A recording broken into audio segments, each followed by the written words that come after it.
Live from the Broadcast Center in Los Angeles, this is KCAL9 News at noon. Greetings, America. I'm Michelle Lyles. We've got a record-breaking Powerball jackpot for you in an estimated amount of $2.04 billion. Wow. Now at noon, California Gold, the single winning ticket for last night's record Powerball jackpot, sold right here in Southern California. Hello and welcome to KCAL9 News at noon and streaming on CBS News Los Angeles. I'm Amy Johnson. Well, we begin with some life-altering breaking news. A single winning ticket for last night's Powerball jackpot worth more than $2 billion was sold in Altadena. The big question now, who is the new billionaire? KCAL9's Cara Fenstrom is live at Joe's Service Center where the ticket was sold. Cara, so exciting. It is, a crowd showed up here immediately. Just one ticket in the entire U.S. with that match, and it was sold right here. They actually had to change the sign above from that familiar logo of millionaire made here to billionaire made here. And here's what Powerball officials told us just a short while ago. $2.04 billion with the B is what it added up to. By far the largest jackpot ever in U.S. history. And do we know who holds the ticket? I was going to say that's the $1 million question, but now it's the $1 billion question. We never know who won. In fact, they may not even know. Everybody who bought a Powerball ticket here needs to be checking those numbers, and they have a piece of paper now worth $2 billion. They need to take it immediately somewhere safe and make sure they do not lose it. And, well, we don't know yet who won the big prize. This gas station will get a $1 million cut just for selling that lucky ticket. It is a family-owned business. We spoke with the father and the son. The dad tells us he moved here from Syria with $14,000 in his pocket. About 20 years ago, he worked hard at various jobs before building this business. And he says this prize is going to make a huge difference for their family. I have a big family. I'm going to spread that on the kid and the grandchildren. My son expecting baby in 2 months. So, and we are excited we can have a nice celebration for another baby. I have 10 grandchildren, so I'm going to spread the money on them. As long as it's someone from this city, it'll make us happy because, the city deserves it. Especially like this community is a really tight-knit community and they deserve like a big win like this. So you don't know who the winner is yet either? No, not yet. No, we have no idea. Pan around. All right, Amy, just going to pan around and give you a feel for what it is like out here because immediately folks showed up. The media, of course, as well as folks from Altadena. And I have to tell you, I am from Altadena. So I myself wondered for a few moments, could my husband have bought this lucky ticket? But we already checked and we are out of the running, Amy. That person's still out there. We don't know who they are yet, but hopefully they'll check and find out soon. A lot of pressure to hang on to that $1 billion little piece of paper, Cara. Thank you so much. For other top story, we are on storm watch and we have live team coverage. Tina Patel is in Orange County near the bonfire burn area, but we begin with meteorologist Markina Brown, who is tracking today's storm. And Markina, it is safe to say that you nor I won that ticket. Of course. Yeah, I didn't even play this time, so I knew it wasn't me. But yeah, congratulations to them. Maybe next time, Amy. Maybe next time. As we take a look at what's going on in the weather department, we are busy here as well. A lot of breaking news weather-wise. We've got a very early, pretty significant, as you can see, storm that has been making its way through. As we go in, we are seeing a little bit of everything with this storm, right? Mountain snow, some pretty heavy rain, maybe consistent, maybe moderate, maybe heavy, depending on where you are. Take you down to Hemet, we are seeing some pretty heavy rain. All the way down to 15, the folks in Temecula, Lake Elsinore, seeing a good amount of rain. And then we go up to the north here, parts of LA, Inglewood, right along the 405, cloudy but dry. We are seeing a few breaks in the clouds where some folks are just seeing sunshine. We do have a flash flood warning that is in effect as we go through this afternoon at 1 o'clock. This is for the El Dorado and Apple burn scars. Those folks have seen at least 2 inches of rain and will continue to see more. We, as you can see with all the colors on this graphic, are also watching out for other kinds of weather, if you will, right? We've got high wind warnings in effect. We've got flash flood watches in effect. And in the pink, winter storm warnings as well for the higher elevation. So lots to talk about. I'll let you know what you need to know as we go through the afternoon into the evening and overnight. Plus, how is this going to impact your day? We'll talk about that coming up in just a little bit. Back to you. All right. Thanks so much, Markina. And we continue to follow breaking news out of Orange County, where residents in several communities near the bonfire burn scar have been told to pack up and leave. Mandatory evacuations are in effect as more rain is expected to fall. Here's KCAL9's Tina Patel. Even though we are getting a break from the rain, county officials have been keeping an eye on the radar. They know what is still to come, and that's why they've issued an evacuation warning now while it is still safe for people to leave. It has been raining on and off all morning, and there are already some trouble spots. We saw mud flowing over Santiago Canyon Road near the entrance to Majeska Canyon earlier this morning. In past storms, mud and boulders have come down the hillsides into homes and residential streets. Those hillsides still recovering after the bonfire 2 years ago. Access is a problem in these narrow canyons, so officials don't want to take any chances of people getting stuck. They have been patrolling, telling people about the dangers with this storm, but many people we talk to say they're going to stay and just watch out for each other. There's certain areas that are really worrisome, and so those people prepare, and the community comes together and helps them out, and they spend a lot of time and money preparing for rain like this, because they don't want to lose their homes. The Library of the Canyons was supposed to be a vote center today, but they had to close this location because of the evacuation orders. They say if people still need to cast their ballots, they'll have to find another location. County officials are now using this site as a command center. In Silverado, Tina Patel, KCAL9 News.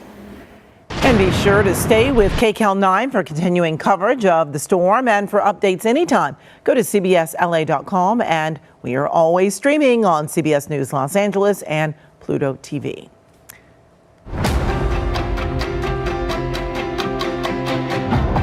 In the midst of all of this, it is Election Day. Voters in LA will choose a new mayor, a new city controller, new city attorney, as well as 4 city council seats. And there are hundreds of other local races in areas all across Southern California. Now, the race grabbing the most attention is that for mayor of LA. This morning, mayoral candidate Karen Bass cast her ballot in Baldwin Hills. Polls show she is in a very tight race with real estate developer Rick Caruso. Caruso has been gaining momentum and is now within the margin of error for determining the outcome. Caruso will cast his ballot this hour in Boyle Heights.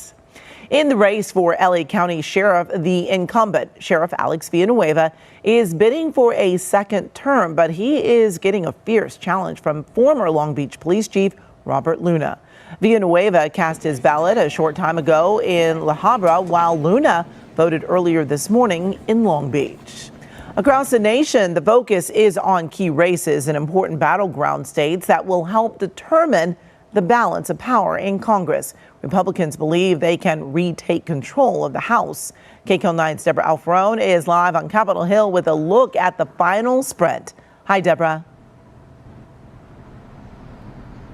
Hey there, Amy. And this election, it's not just going to determine the balance of power in Congress. It's really going to determine the direction of the country and also the fate of President Biden's agenda. Pennsylvania voters are streaming into the polls. All eyes are on Pennsylvania today. The Keystone State Senate race balanced on a razor's edge. I'm extraordinarily concerned about the state of hate in this country and in the state. Democrat John Fetterman is fighting for an open seat against Republican Mehmet Oz. Pennsylvania is sending a very clear message to Washington. We want less radicalism and more balance. It's the balance of Congress that's at stake today. Hello. Trump-backed candidates are battling for seats in states including Georgia and Ohio. People just aren't happy with the direction of the Biden administration. I feel like Ohio wants to move in a direction of sanity and healing and reconciliation, and I want to be a part of that. Republicans need to win 5 seats to take the House and just 1 to take the Senate. And if the GOP gets those victories, this will complicate things for President Biden and his agenda. Democrats picked up some momentum after the Supreme Court overturned Roe v. Wade, but many voters have shifted their attention to issues like inflation and crime, which has turned the New York governor's race into an unexpectedly close contest. I want to lead this state into the next 4 years and possibly beyond with that sense of optimism that we've not had here in a long time. The Justice Department sent monitors to dozens of states, hoping to prevent voter intimidation and to watch for signs of disruption at the polls. All 435 seats in the House are up for grabs, as well as 35 Senate seats, and CBS News considers 6 of those Senate races to be a toss-up, Amy. Well, Deborah, many candidates have locked in on several key issues this election season. Which topics are really landing with voters? It seems that it's all about the economy and inflation that's really driving people, driving them to make their decisions, because it's the kind of thing that hits you every day. Certainly after the repeal of Roe versus Wade, that was something that really motivated a lot of Democratic voters to really move and think about that situation. However, that was a little while ago. And now every day these kitchen table type issues, they call them, gas prices, how much your groceries cost, even crime as well is another thing that is really touching on people's hearts and minds. And so those are the things that are driving people, is what we're hearing. We may not find out the answers to all of these things today. It might take a little bit of time, but we'll see how it all shakes out, Amy. All right, Deborah, thank you so much. Well, tonight, be sure to join us for Southern California's most in-depth and up-to-the-minute election coverage. We'll have the top national, state, and local races starting at 7 p.m. right here on KCAL9, and then the latest results and reaction on our sister station, CBS 2 News, at 11. Well, buses are running right now in Orange County, but for how long? Maintenance workers went on strike last week. Union leaders and the Orange County Transit Authority have not been able to really come to terms on a contract. They've been back at the bargaining table since Saturday. The buses are running for Election Day, but workers could return to the picket lines tomorrow if no deal is reached. Well, a fastball thrown during the World Series victory parade has landed a Houston man in jail. Senator Ted Cruz hit with a beer can. The bizarre confession just ahead. Plus, a University of Kentucky student caught on video attacking black students, what she told police when she was arrested. And here is a live look at the LA River continuing storm watch coverage. Meteorologist Martina Brown will be back with an extended look at your forecast. Get the CBS Los Angeles app on any device. Local news, sports, weather, video on demand, and CBS News Los Angeles, all in just one tap. Download now. Texas Senator Ted Cruz was hit with a beer can during yesterday's World Series victory parade for the Houston Astros. Cruz was not hurt. Houston police arrested 33-year-old Joseph Arcidiacono. He's been charged with aggravated assault. He told the arresting officer, "I know I'm an idiot. I am sorry." He is being held on $40,000 bail. Senator thanked Houston police and called the suspect a clown with a weak arm. A University of Kentucky student is facing several charges after being arrested early Sunday morning for assaulting a group of black students. Could you stop those? Thank you. I'm doing most of the 22-year-old Sophia Rossing was caught on camera attacking staff members at a campus dorm. She could be heard repeatedly using racial slurs. When an arresting officer arrived, Rossing kicked and bit the officer. The arresting officer says Rossing told them that she has lots of money and gets special treatment. The witness who recorded the incident praised the victim. The girl that was being harassed, she handled that so beautifully. She was always so professional and kind and didn't resort to violence, even though that Sophia gave her every single reason to want to fight back.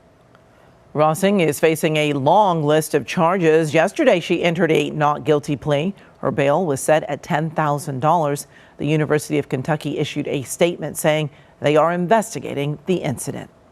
Well, Tropical Storm Nicole is causing hurricane warnings to be issued for parts of Florida.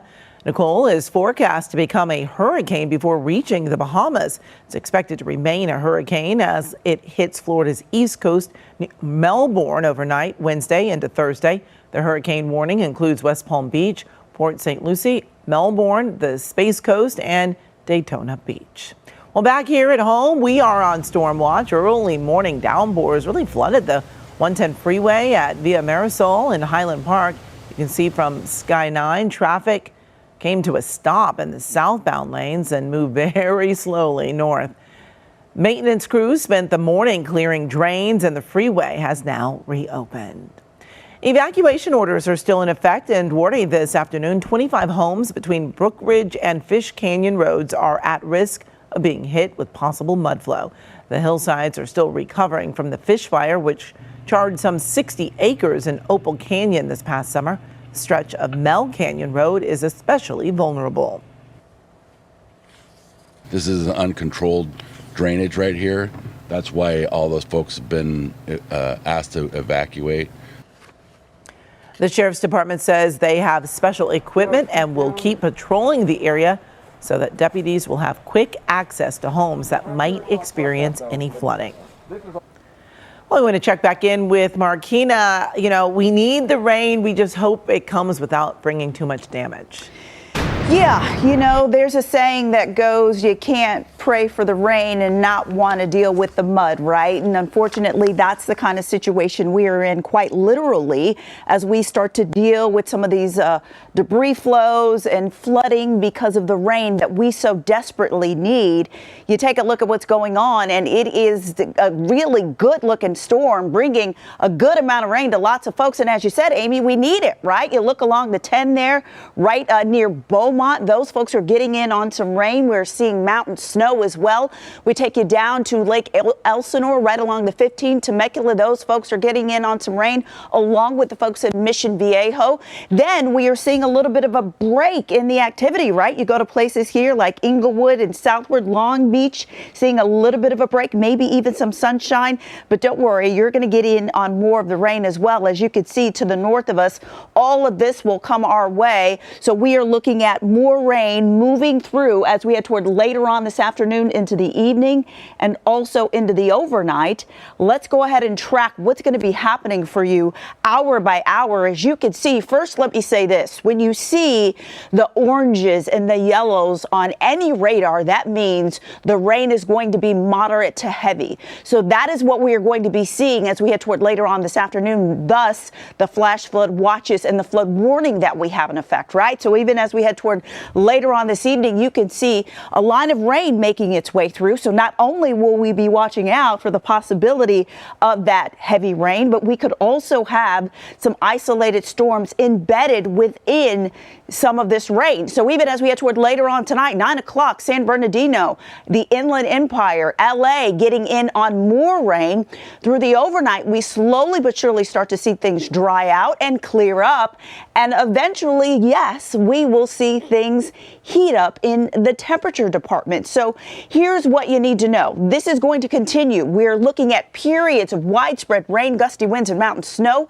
We could see 1 to 3 for the coasts and valleys, up to 5 inches for the mountains. Deserts looking at 1.5 inches. This winter storm we'll be watching as well. Snow levels could fall to about 5,000 feet as we head toward later on tonight into Wednesday morning. We look at the widespread picture of the winds that we are expecting here, thus the high wind warnings, also the winter storm warning that we'll be watching here, and also flash floods. We got a little bit of everything going on: wind, rain, and snow. Taking a look at what's going on with the 7-day forecast here. Again, as I said, we are going to dry out and even warm up as soon as Wednesday, Thursday, Friday. You can see a difference being made in those temperatures. The weekend not looking bad for LA and Orange County. Valleys expect 66 today as you go out and vote. Of course, on and off showers happening. Getting into Thursday and Friday, very different. Low 70s, lots of sunshine. What else is going on in terms of the weather? We'll talk more about your commute and what you should expect temperature-wise over the next several days in places like the beaches and the mountain communities coming up in just a little bit. Back to you. All right. Thank you, Markina. The National Park Service has issued a warning that you need to hear to believe.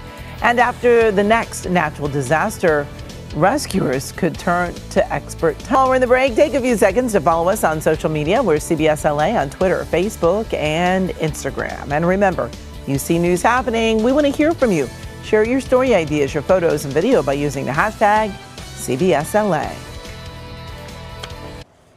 The old saying goes, you have to kiss a lot of frogs to find your prince, but the National Park Service is warning people not to kiss or lick Sonoran desert toads. The amphibians have glands that secrete a strong toxin that could lead to serious health threats, including death. But we are told some are using the toxin as a psychedelic, smoking it to experience euphoria and hallucinations, something officials are warning against. All right, here's a special one. The scientists have used rats in lab experiments for years, but now a team of researchers in Europe wants to take rodents on the road, giving them a new role in disaster zones. KCAL9 Sina Kraus has all the details.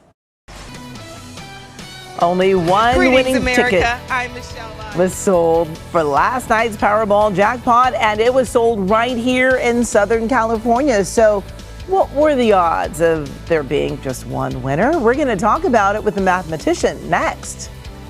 And a daring rescue in Boyle Heights this morning due to rising waters, the latest on today's storm.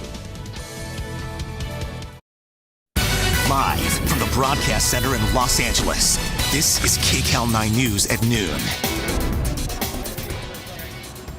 Welcome back. There was one. We're talking about one single winning ticket sold for last night's Powerball jackpot worth more than a record $2 billion. That ticket was sold at Joe's Service Center in Altadena. And we want to give you a look at the winning numbers, just in case you're that person. They are 10, 33, 41, 47, 56, and that Powerball number, 10.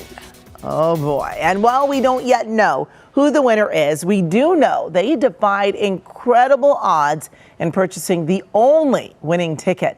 And to discuss those odds, joining us now is Long Beach State University Dean of Natural Sciences and Mathematics, Curtis Bennett. Dean Bennett, thanks so much for joining us.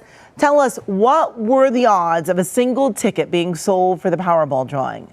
So the odds of anybody winning was about 1 in 292 million. But then it's only about 60% of the time would have been just one ticket that would have been sold. That's assuming 300 million tickets were sold overall. It changes a little bit depending on what happens with that. So you could say that the odds of getting it without having to split it is closer to 1 in 500 million. Wow. Well, if the winner chooses the lump sum payout, how much money are they walking away with? Well, so it isn't the whole $2.04 billion, as I understand. It's going to be about $997 million, roughly speaking. So still a healthy chunk of change, but because the annuity value is figured in for the $1.9 billion, it's not quite that much. Wow. Let's talk a little bit about what a person could do with that lump sum, even after taxes. Well, there's a lot that you could do. I mean, for me, I'd probably go on a European and world vacation, but probably what they should do first is talk to an investment advisor to figure out where to store it so it's safe and not subject. That the current interest rates aren't that great, and if you just invested it in a savings account, you might possibly do just as well to take the annuity.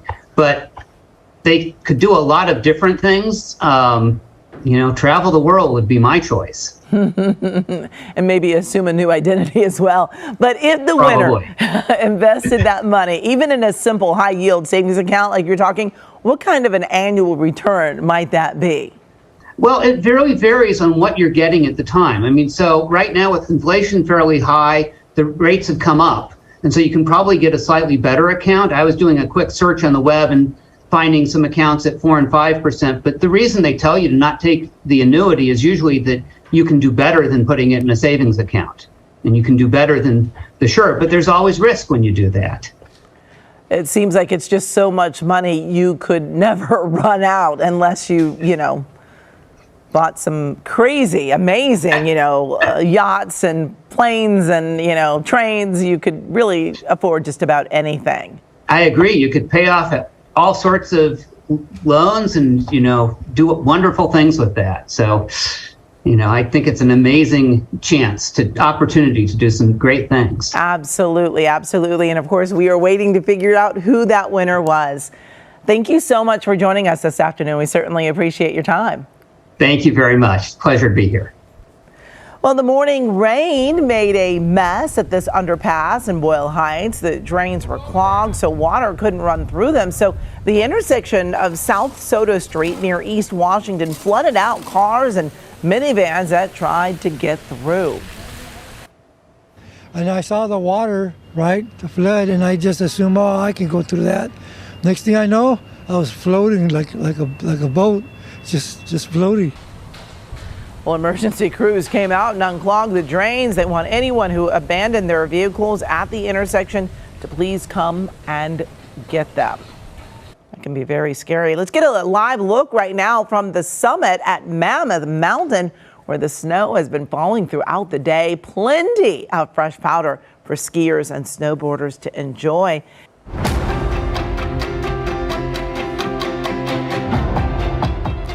Candidates have made their closing arguments. Now it's up to voters to decide who will represent them and the balance of the power in the nation's capital. KCAL9's Tony DeCopel tells us what's at stake. This election is not a referendum, it's a choice. It's a choice between two very different visions of America. Joe Biden closed out the midterms very much like he started them. We know in our bones that our democracy is at risk, and we know that this is your moment to defend it. And for those less worried about democracy than the value of their dollar, he touted relief. We're shipping American-made products overseas instead of shipping American jobs overseas. But 2 years after Democrats won the White House and Congress, promising economic revival and national unity, Republicans say they've failed. Under the Trump administration, we had the greatest economy in the history of the world with no inflation. Biden and the Democrat Congress created the worst inflation in 50 years. For days now, former President Donald Trump, the man many blame for Republican losses last election, has once again been leading the call for a red wave on Tuesday. And if you want to stop the destruction of our country and save the American dream, then tomorrow you must vote Republican in a giant red wave. And history suggests he's going to get it too. In the 22 midterm elections from 1934 to 2018, the president's party has averaged a loss of 28 House seats and 4 Senate seats, and has gained seats in both chambers only twice. Going into Election Day, the latest CBS Battleground Tracker estimates that Republicans could indeed retake the House. Needing to net only 5 seats for control, they could get more than double that. But the Senate is a very different story, and it could go either way. Pennsylvania, Georgia, Arizona, Wisconsin, and Nevada all are statistical ties. Toss-ups, in other words, just hours to go before the voting ends. And while voting for this election is not yet over, some, including the former president, seem to already be looking ahead to 2024. I'm going to be making a very big announcement on Tuesday, November 15th. LA Metro is offering free rides today so voters can get to the polls. You can go on all Metro buses, trains, bike share, and Metro Micro for free this election day until midnight. And tonight, join us for Southern California's most in-depth and up-to-the-minute coverage. We'll have the top national, state, and local races starting at 7 p.m. right here on KCAL9. And then the latest results and reaction on our sister station, CBS 2 News, at 11. People magazine has revealed its sexiest man alive. We're going to show you the man who made the cover next. Plus, you may be able to take a Zoom meeting at a silver screen near you. And attention all pet owners, if your furry friend is in need of medical help, while you might have trouble getting them an appointment. Just want to manage expectations. Top Gun Maverick has completed its domestic box office mission. Industry tracker Exhibitor Relations reports Tom Cruise's action flick ended its theatrical run with $716.7 million. That's $300 million more than the second biggest movie of 2022 so far. And Chris Evans may have put down Captain America's shield, but he's got a new badge of honor. He's been named People Magazine's Sexiest Man Alive. He says he's bracing for playful harassment from his friends, but knows his mom will love it and she'll have something to really brag about. The big announcement was made on The Late Show with Stephen Colbert last night. Evans is taking the baton from another Avenger, Paul Rudd. Well, coming up, Airbnb is making changes ahead of the holiday season. Plus, it is all head and no body. Still ahead, how much this T-Rex skull is expected to fetch at auction. Raising awareness about the diabetes epidemic. I'm Elise Preston with why it's critical to manage the disease. Well, AMC Theaters is partnering with Zoom Video Communications to create so-called Zoom rooms in 17 U.S. locations starting next year. Now, the world's largest movie theater chain says companies would be able to book the Zoom rooms in 3-hour blocks with equipment provided by AMC and Zoom. Concessions and movie screenings will also be available at extra costs. So some good popcorn while you do that Zoom. Well, a group of exotic dancers is celebrating after moving one step closer to forming a union. They've been fighting since March against unfair labor practices at the Star Garden Topless Bar in North Hollywood. The dancers decided to unionize and join Actors Equity, which represents stage performers all over the nation. 30 ballots went out and 18 came back to be tallied after an hour of a closed meeting. The vote was stopped. The employer is challenging 16 of the 18 ballots received. There were so many things that they were letting slide that just told me that the dancers' safety was their absolute lowest priority, and I was sick of it. Well, the National Labor Relations Board plans to schedule a hearing to decide whether to accept the challenged ballots. This could take weeks or even months, but the dancers still see the progress as a win. More American households have pets than children, and veterinarians are working harder than ever to keep up with the growing demand. KCAL9's Michael George looks at the veterinarian shortage and how one school is training the next generation to help fill the gap. Dr. Jackie Kuskar is happy with her current job. She performs spay-neuter surgeries at the Animal Protective Foundation in upstate New York and treats animals at its shelter. The fact that I can feel like I'm truly helping animals every single day, it makes me really happy. She left general veterinary practice in 2019, feeling overworked and overwhelmed, trying to squeeze in as many patients as possible. I was very burned out at that point. I really needed to get away from that environment. An American Veterinary Medical Association survey from 2021 showed 44% of veterinarians have at some point considered leaving the profession, and about 26% indicated they want to work fewer hours, citing work-life balance, stress, anxiety, and burnout. This comes as the need for veterinarians is rising. A report says by 2030, the U.S. will need nearly 41,000 additional vets to care for America's pets. We need to figure out a way to make it more sustainable. Here at Long Island University, they're expanding the veterinary school to train more vets to meet the growing demand. Now pull with even tension. The College of Veterinary Medicine opened during the pandemic and will graduate its first class in 2024. Dr. Carmen Fuente-Alba is the dean. Because we have this shortage now, are there a lot of job opportunities for your students? Absolutely, many jobs opportunities. Many of the students are already having conversations. Students say they're being prepared for the rigors of the profession, and the shortage gives them leverage. To show that what we're learning and the degrees that we have are actually worth what we should be compensated and how we should be treated in the industry. Some corporate practices recently started offering signing bonuses as high as $100,000 to attract vets to the job. Michael George, KCAL9 News. Several people in Newport Beach got scam calls from someone impersonating an officer. Now, the caller claimed to have warrants for the resident or that they missed jury duty. They then asked for payment. The Newport Beach Police Department says they will never ask for payment over the phone. So what do you do if you're not sure a call you're on is a scam? Here are some tips from the Newport Beach Police Department. They say, ask the caller their name, department, and business phone number. Then call the organization directly. If they refuse to give you that information, just hang up and never give out personal information like your social security number, bank account, or credit card account numbers. November is American Diabetes Month. It's a time to really raise awareness about the diabetes epidemic and the millions of people at risk for the disease.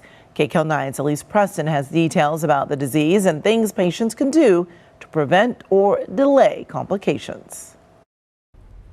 The number of adults with diabetes in the U.S. has more than doubled in the last 20 years. According to the CDC, about 37 million people have diabetes. 8.5 million are undiagnosed. 96 million adults have prediabetes. A 2021 study shows up to half of new diabetes cases in the U.S. are linked to obesity. Managing the disease is critical, as people with diabetes are twice as likely to have heart disease or stroke. Diabetes can also lead to health complications, such as chronic kidney disease, nerve damage, and problems with feet, oral health, vision, hearing, as well as mental health issues. But the CDC says patients can prevent or delay these complications and improve overall health by eating right, maintaining a healthy weight, staying active, and managing stress. When lifestyle changes are not enough to bring glucose levels to normal, medication may be necessary.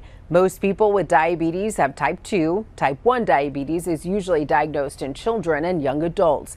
Gestational diabetes develops in pregnant women who have never had the disease. Elise Preston, KCAL9 News. Airbnb is changing the way it displays pricing just in time for holiday travel. Starting next month, travelers will have the option to see the total price of a booking, including all fees and taxes, instead of just the nightly rate. The company says it will also prioritize the total price in its search ranking algorithm. This all comes after customers complained of hidden fees with the current pricing display. Well, now is someone's chance to own a T-Rex skull. It has marks on it that show it probably was in a nasty fight with another dinosaur. The skull is expected to sell for at least $15 million at a Sotheby's auction next month. It was excavated in South Dakota during 2020 and 2021. The dinosaur died 76 million years ago and was recently named Maximus. Current owner wishes to remain anonymous. That is very cool. Well, coming up next, Markina Brown is back with a check on your forecast. There was a flash flood warning just issued for southwestern San Bernardino County, and that includes Yucca Valley, Joshua Tree, and Morongo Valley. Local authorities say multiple roads are already flooded, including State Route 62, Markina. Yeah, and this is the kind of thing we are going to see as we go throughout the course of the day, Amy. As I explained earlier, some of these cells could put down some pretty heavy rain. A lot of these places have nowhere for the rain to go, so we are looking at flooding. So we have that, as you mentioned, until 3:45 for southwest San Bernardino County. We have this other one that is in effect for another 4 minutes or so. So we'll continue to watch out for not only flooding, but windy conditions and possible severe storms as we go through the afternoon and evening. Temperatures for the IE over the next few days will nicely warm. In fact, by the weekend, we are looking at drier conditions and numbers in the mid to upper 60s. Same for the beaches. You're looking at mid 60s as soon as Thursday. You'll stay there with lots of sunshine as well. So we will continue to monitor this very early system making its way through Southern California, giving us rain, wind, and snow. Amy, back to you. All right. Thank you, Markina. And we're following breaking news. Sky 9 is over Ontario, where the fire department says there is an ongoing response. According to a report, 6 people were swept downstream, and as of right now, we are told 3 people have been rescued. This is near the 1200 block of East 4th Street. Authorities are asking for people to avoid the area. Of course, we will stay on top of this and bring you more this afternoon. Thanks so much for watching KCAL9 News at Noon. Remember, the news continues right now, streaming on CBS News Los Angeles. We'll see you back here at 4 o'clock. Get CBS News Los Angeles on the CBS News app. Download now. Got your phone handy? Of course you do. Scan this right here. Download the CBS LA app. And just like that, you're connected to all the best local news and videos. Now, if only everything were this easy.